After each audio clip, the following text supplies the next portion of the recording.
राज्य संवाद न्यूज, जनतेच्या हक्काचं व्यासपीठ। मी सौ स्वाती सुनील हुले। माझ्याकडे दुपारी खूप कस्टमर होतं, फुल गर्दी होती आणि बाहेर पण कस्टमर उभं होतं। त्याच्यातच एक लेडीज आली, बाहेरचा पीस बघायला घेतला।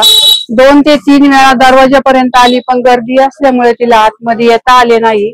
तिने बाजूला नेलं, बाजूच्या दुकानात मुलगा नव्हता, तिथं तिने इकडे तिकडे बघून तो पीस तिने पिशवीत घातला, स्टॅच्यू बाहेर लावला परत, आणि ती परत पुढे निघून गेली।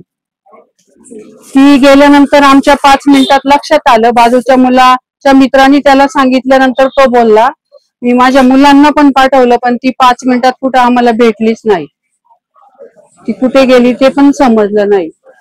तर मला एवढंच सांगायचं आहे की दिवाळी सीझन चालू आहे, सगळेजण भरपूर टांगण्या लावतात, बाहेर पण लक्ष ठेवा की आपला माल बघतय कोण, काय करतय, काढून घेतय का, त्यावर लक्ष ठेवा आणि सगळ्यांनी सतर्क राहा।